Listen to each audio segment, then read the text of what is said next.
The book really starts, as I said in my interview with Steve, it starts in Mississippi. It starts in Vicksburg, where I started as a child on a farm outside of Vicksburg. And growing up, Mary Gordon, a wonderful lady who was born on that farm, whose ancestors were slaves who had walked up from Natchez to this farm outside of Vicksburg in Warren County. And she used to tell me about that history and take me to the Rose Hill Church, which still stands on the farm, that originally was a brush arbor church built during the slave period out of brushes, arbors, limbs, to create a shelter for worship. And later it was created on that same hill as a beautiful one-room church.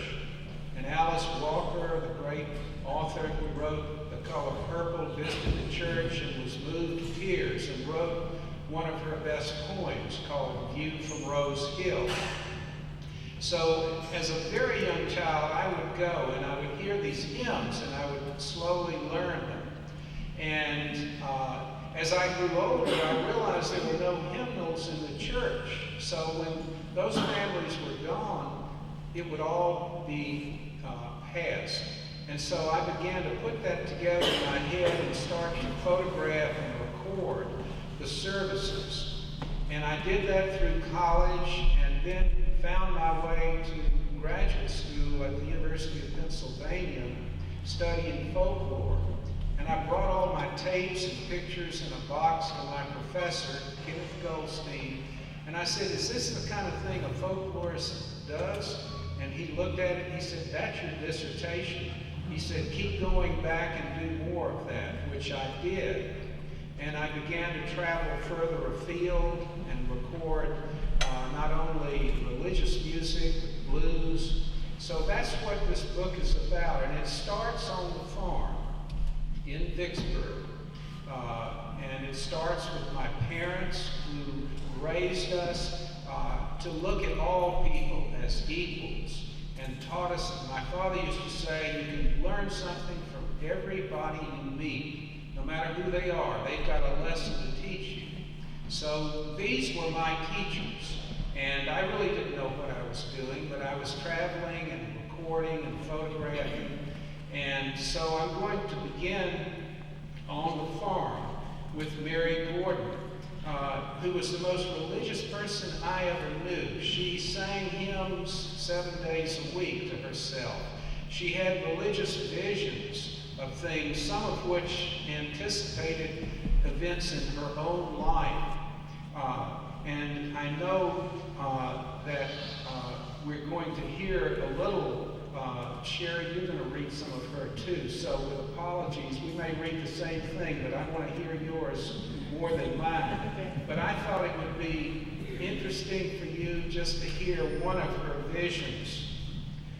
I was walking down the road one day, and I was thinking to myself, I didn't have no children at all. So I said to myself, I ain't got nobody. I said, Lord, I wonder why I don't have a child. I said, Lord, would you give me just one child? I said, I'd be satisfied with just one. That night I dreamed I had a little baby. I found the baby sitting in a stump. A lot of green vines was growed all around that stump. I went, looked over in there, and there was a little baby, pretty little old baby. I went down and I said, this is my baby. I picked the baby up and I carried the baby home with me. I was standing right there when he cried. When I waked up that morning, I thought sure I had the baby in bed with me. I was laying there and it looked like a lady came and she told me I couldn't eat anything but rice. It looked like somebody was in the kitchen fixing me some rice, and I was in the bed. I waked up real good, and I said, I ain't got no baby. Let me get up from here. got up and went and put my clothes on. I sat around thinking about the baby. It was the next year before the baby was born. I think that must have been the same baby. I reckon it must have been. I saw her before she was born, and it looked like they said, "That was your baby." Now that baby just turned 70 in Aurora, Illinois, and 80 members of her family from Vicksburg and Warren County and all around Aurora were there to celebrate. So they have a hymn that says, "Will the circle be unbroken?" And it truly is unbroken. So I began to travel and go further afield. And my cousin Gene Ferris and I would visit blues singers over in Morning Star, Lovey Williams, who's on the CD with this book. And this book comes with a CD of recorded field recordings and a DVD of documentary films. So you can read about the music, see the photographs, listen to it, and see the films, one of which opens with a travel shot across the Mississippi River Bridge here in Vicksburg. And as I traveled further afield, I went to Centerville, Mississippi. And I began to work with a gospel singer, faith healer named Fannie Bell Chapman, who had religious visions, and she could heal the sick. And she told me I had power eyes, and if I would work with her, she could teach me to heal.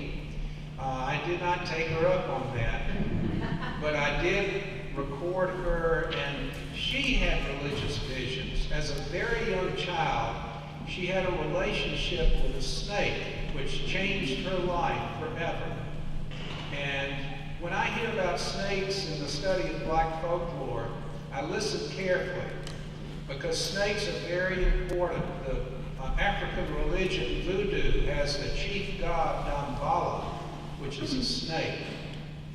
The blues are full of snakes. John Lee Hooker's Crawling King Snake says, "I'm going to crawl up to your door. I'm a crawling king snake. If I can't get your love, I'm going to get some more."